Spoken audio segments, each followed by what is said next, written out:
Hello class 8. Last time we started chapter number 3 from history. Effects of British rule. And discuss yesterday establishment of East India Company, how they came only for trade and then they became master of this country. How it was possible. So we have discussed yesterday something that how they established their supremacy over the other foreign traders and the local rulers. Then there is a conflict between British and Maratha, Anglo-Maratha War 1, Anglo-Maratha War 2, Anglo-Maratha War 3. So total major battle between British and Marathas were only 3, not 4. Yesterday I think I said 4, but there were many small fights were there, but major 3 battles were there, 1, 2 and 3.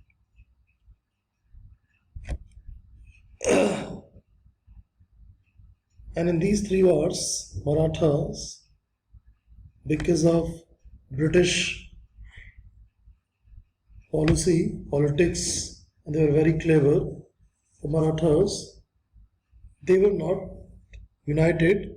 There was a split in the Maratha Empire.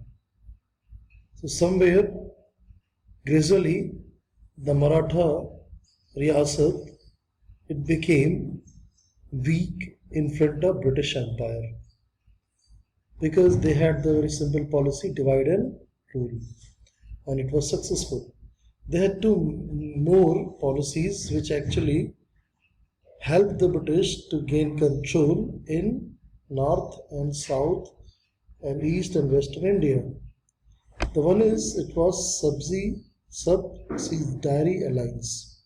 Another one, it was doctrine of lapse policy by Governor General Dalhousie. अब ये doctrine of lapse policy क्या थी? डलहौजी ने इसको implement किया 1848 AD में, और ये बताया कि अगर कोई भी राजा जिसके संतान नहीं है, जिसके कोई लड़का नहीं है और वो मर जाता है, तो वो जो सल्तनत है वो लैप्स हो जाएगी और वो आ जाएगी हमारे ब्रिटिश एम्पायर में. So doctrine of lapse was the policy of Dalhousie, then the governor general to annex the independent Indian states in 1848 AD. The doctrine was based on that idea that in case a ruler of dependent state died childless, no male heir, the right of ruling over the state reverted or lapsed to the sovereign. तो सीधा सा मतलब था कि अगर कोई राजा मर गया और उसके लड़का नहीं है तो वो सल्तनत, वो रियासत ब्रिटिश एम्पायर के अंदर आ जाएगी. जबकि पहले भारत में ये प्रचलन था कि अगर किसी राजा को बच्चे नहीं होते थे तो वो गोद लेते थे, अडॉप्ट कर लेते थे. लेकिन ब्रिटिश लोगों ने अडॉप्ट वाली पॉलिसी को भी नहीं माना. उन्होंने कहा नहीं, होना चाहिए तो ब्लड का होना चाहिए और अडॉप्ट नहीं चलेगा. मेन उनका जो मकसद था वो उस पर्टिकुलर रियासत को, उस पर्टिकुलर एम्पायर को हड़पना था. तो उन्होंने एक नया रूल निकाला. तो वो रूल पे रूल निकालते थे और इंडियन भारतीय राजाओं को परेशान करते थे.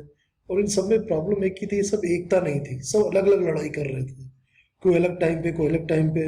और ब्रिटिश को इसमें बहुत फायदा मिल रहा था उनसे जीतने में. जैसे लालची भाई का भी जो बैटल थी वो इसी वजह से हुआ, डॉक्ट्रिन ऑफ लैप्स की वजह से. एक और इनका था, उसको बोलते हैं सब्सिडारी अलायंस. अब इस सब्सिडारी अलायंस में क्या था?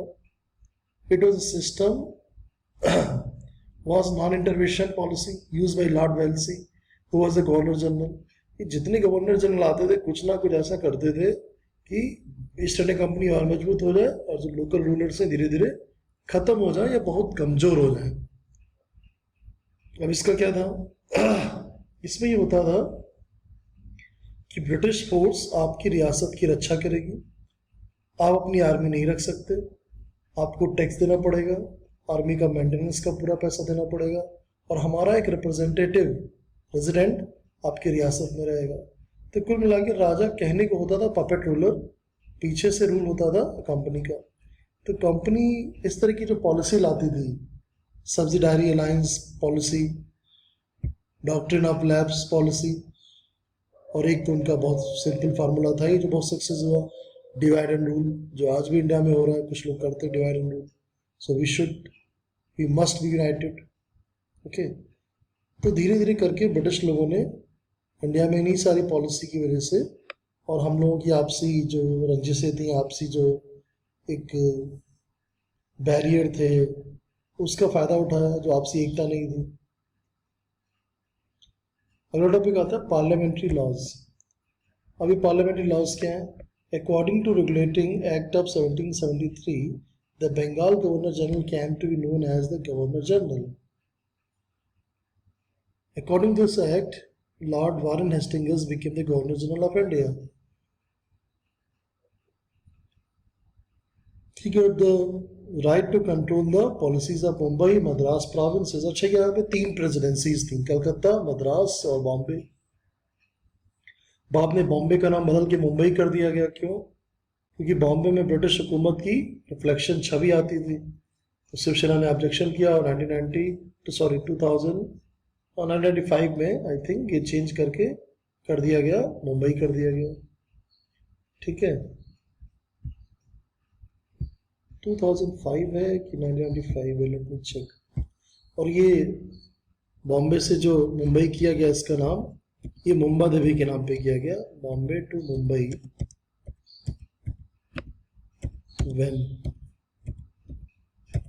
एग्जैक्ट ईयर चेक कर लेते हैं कि किस ईयर में हुआ। हाँ, 1995 में ही, करेक्ट, आई वाज करेक्ट। सो 1995 में, यानी आज से कितने साल पहले? आज से 25 साल पहले शिवसेना की डिमांड में, because Shivsena saw Bombay as a legacy of British colonialism, and wanted to the city name to reflect its Maratha heritage, hence renaming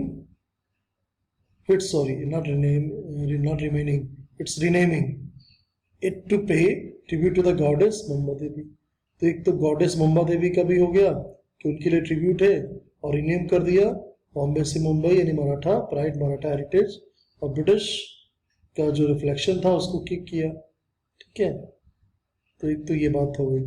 तो मुंबई, बॉम्बे का नाम मुंबई करना के चेंज किए हुए 25 साल आज से हो चुके हैं। तो वारेन हेस्टिंग्स ने क्या किया? पहले वो बंगाल का गवर्नर था, उसने अपना रेगुलेटिंग एक्ट लाया और बन गया पूरे हिंदुस्तान का गवर्नर जनरल ऑफ इंडिया। और उसने तीनों की तीनों जो प्रोविंस थी, मतलब जो मद्रास, बंगाल और बॉम्बे, उनके लिए कर दिया कि सारी पॉलिसी का कंट्रोल मेरे हाथ में होगा। एक committee of 4 members was set up to assist him. 1784 में क्या होता है? Pitt India act was passed. इसके अकॉर्डिंग क्या होगा? एक परमानेंट बोर्ड बनेगा कंट्रोल का for better regulation and management of affairs of East India company in India. तो एक पर्टिकुलर एक बोर्ड बनाया गया, पैनल बनाया गया कि भाई ये लोग काम करेंगे इस कंपनी के वेलफेयर के लिए इंडिया में। 1813, 1833 and 1853, new laws were passed by the parliament to make certain changes in the working of the company. In this way, the three evolved an indirect control of the British government on the administration of East India Company. अब ये east India company कहाँ से थी? England से थी। तो इनको वहाँ पे दे वर आंसरेबल टू देम, तो वहाँ की पार्लियामेंट ने कुछ चेंजेस किए और ईस्ट कंपनी के ऊपर धीरे से अपना शिकंजा कसा। तो धीरे धीरे अब जो ईस्ट इंडिया कंपनी रूल कर रही थी इंडिया पे एक तरह से, उसके ब्रिटिश गवर्नमेंट ने अपना एडमिनिस्ट्रेशन का पार्ट थोड़ा बढ़ा दिया। तो अब ये ईस्ट इंडिया कंपनी का रूल होने के साथ साथ ब्रिटिश रूल भी था, यानी ब्रिटिश पार्लियामेंट भी रूल कर रही है और अपने एक अलायंस पार्टनर के साथ में जिसका नाम है ईस्ट इंडिया कंपनी। अब क्या होगा? With the emergence of British rule a new administrative system got developed, जिसको कहा गया Indian civil service ICS। Military में सिस्टम चेंज हुआ, पुलिस फोर्स में judiciary system became the main pillars of British administration in India. तो पहले company जो trade करने आई थी वो रूल कर रही थी पूरे इंडिया पे, जहाँ जहाँ उसने अपनी अपनी अलायंस पॉलिसी लगाई, लेकिन उसने महसूस किया कि उसको और रिसोर्स चाहिए जो उसको ब्रिटिश गवर्नमेंट से मिल सकते हैं। तो ब्रिटिश पार्लियामेंट ने कुछ चेंजेस किए 1813, 33 एंड 53 में। फिर उसके बाद पूरे का पूरा सिस्टम चेंज हो गया, मिलिट्री में, सिविल सर्विस में, जुडिशियल में, और इस तरह से ब्रिटिश गवर्नमेंट का डायरेक्ट एक कंट्रोल आ गया उनके हाथ में इंडिया का थ्रू ईस्ट इंडिया कंपनी। तो आज के लिए हम लोगों ने इतना सीखा है। नेक्स्ट टाइम हम लोग समझेंगे और इन्होंने ऐसे क्या काम किया ड्यूल गवर्नमेंट और सिविल सर्विसेज के बारे में और जानकारी करेंगे। Thank you so much, have a nice day.